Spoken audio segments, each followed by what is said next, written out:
पुणे के भोर तालुका में एक गांव है नासरापुर। यहाँ हाल ही में एक ऐसा दर्दनाक वाकया पेश आया है जिसने पूरे समाज की नींद उड़ा दी है। और सबसे बड़ा सवाल जो इस वाकये के बाद उठ रहा है वो ये कि आखिर एक पुराना आदी मुजरिम हमारे ही आसपास इतनी आसानी से कैसे घूम रहा था। खैर, इस पूरे मामले के हकाइक को शुरू से समझते हैं। जरा इन नंबर्स पर गौर करें। मुजरिम की उम्र 65 साल और शिकार बनने वाली बच्ची सिर्फ 3.5 साल की। ये उम्र का फर्क ही अपने आप में झंझोड़ देने वाला है। पुणे रूरल के एसपी संदीप सिंह गिल ने इस बात की तस्दीक की है कि पुलिस ने फौरन हरकत में आते हुए सिर्फ 1.5 घंटे में, जी हाँ, सिर्फ 1.5 घंटे में इस मुलजिम को गिरफ्तार कर लिया। लेकिन इतनी तेजी से ये सब आखिर कैसे हुआ, इस पर हम आगे आते हैं। तो सबसे पहले देखते हैं कि नसरापुर के इस आलमिये के वक्त और उसके फौरन बाद क्या हालात थे। वाकया उस दिन का है जब ये मासूम बच्ची नासरापुर में अपनी दादी के घर आई हुई थी। गांव का माहौल तो वैसे भी शांत होता है, और जब ये बच्ची अकेले खेल रही थी तो उसी नाजुक वक्त का फ़ायदा उठाकर उसे बहला फुसलाकर ले जाया गया। अगर हम कानूनी कार्रवाई की बात करें तो एफआईआर राजगढ़ पुलिस स्टेशन में दर्ज हो चुकी है। पुलिस ने इस मामले में बच्चों को जिनसी ज्यादती से बचाने वाले सख्त कानून यानी पॉक्सो और दूसरी संगीन दफात लगाई हैं। और सबसे दिलखराश तफसील जो सामने आई है वो ये कि इस घिनौने जुर्म के लिए गांव के ही एक जानवरों के बाड़े यानी काउ शेड का इस्तेमाल किया गया। जैसे हमने शुरू में जिक्र किया, पुणे रूरल के एसपी संदीप सिंह गिल ने बताया कि उन्होंने टेक्निकल इन्वेस्टिगेशन का इस्तेमाल करके इस शख्स को सिर्फ 1 से 1.5 घंटे के अंदर गिरफ्तार कर लिया। सोचिए, शुरुआत में पुलिस के पास इस अनजान मुलजिम की कोई वाज़ेह जानकारी नहीं थी, लेकिन सीसीटीवी फुटेज और दीगर जदीद तकनीकी मदद से उन्होंने निशानदेही की। ये बताता है कि निज़ाम अगर चाहे तो कितनी तेज़ी से हरकत में आ सकता है। अब इस केस के सबसे हैरान करने वाले पहलू पर नज़र डालते हैं, इस 65 साला मुजरिम का तारीखी माजी।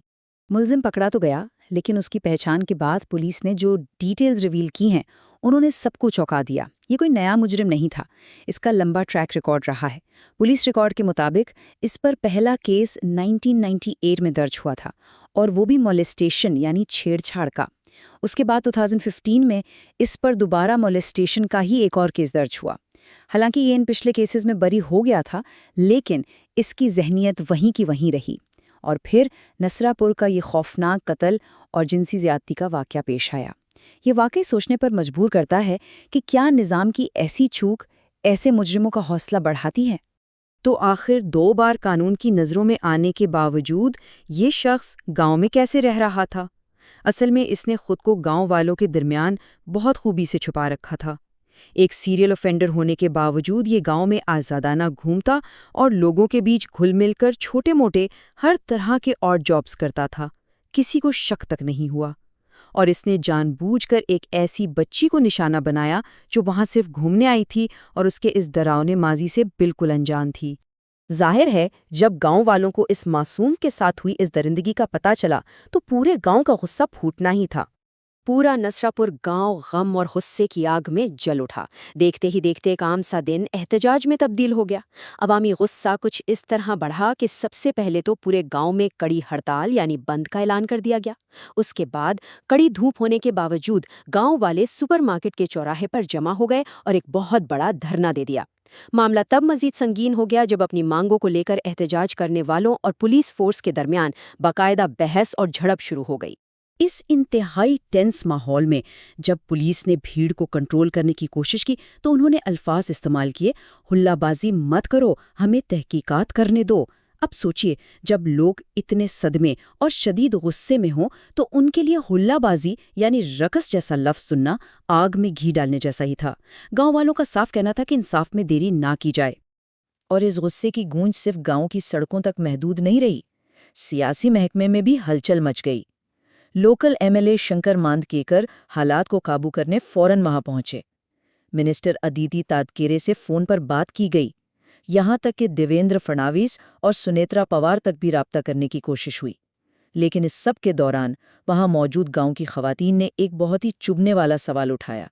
उन्होंने हुकूमत की लड़की बहन स्कीम पर सीधा सवाल करते हुए पूछा कि ऐसी माली इमदाद की स्कीम्स का आखिर क्या फ़ायदा जब हमारी बच्चियों की जिस्मानी हिफाजत ही यकीनी नहीं बनाई जा सकती। ये एक बहुत बड़ा समाजी सवाल है। तो इंसाफ का रास्ता अब किधर जाता है? यहाँ हमें 2 बिल्कुल मुख्तलिफ नज़रिए देखने को मिलते हैं। ایک طرف تو عوام کا بہت ہی را اور جذباتی مطالبہ ہے۔ گاؤں والوں کا کھلا کہنا ہے کہ یا تو اس درندے کو سیدھا پبلک کے حوالے کر دیا جائے یا پھر فوراً اسی کاؤ شیڈ میں پھانسی دی جائے جہاں اس نے یہ گھنونا جرم کیا تھا۔ یہ بالکل فوری انصاف کی مانگ ہے۔ وہیں دوسری طرف پولیس اپنے قانونی دائرے میں بات کر رہی ہے۔ ان کا کہنا ہے کہ ملزم مکمل اور محفوظ کسٹڈی میں ہیں، ٹیکنیکل انویسٹیگیشن پوری ہو چکی ہے اور وہ اس کیس کو فاسٹ ٹریک عدالت میں لے جانے کے لیے پوری طرح پرعزم ہیں تاکہ جلد سے جلد قانونی سزا دلوائی جا سکے۔ تو آج اس تجزیے کے آخر میں یہ سنگین مسئلہ ہمیں اس سنجیدہ سوال پر لا کر کھڑا کر دیتا ہے۔ جب 1998 اور 2015 جیسے مولسٹیشن کیسز میں بخشے گئے پرانے مجرم سماج کے گیچ اور جابز کرتے ہوئے آزادانہ گھومتے ہیں تو ایک عام گاؤں یا محلہ اپنے معصوم بچوں کی حفاظت آخر کیسے یقینی بنائے؟ قانون اپنی جگہ کام کرتا ہے، یہ ٹھیک ہے، لیکن جہاں نظام ایک بار چوک جاتا ہے اس کی بھاری قیمت اس طرح کسی معصوم کو اپنی جان دے کر چکانی پڑتی ہے۔ اس بارے میں ضرور سوچئے اور اپنے آس پاس کی حفاظت پر نظر رکھیے۔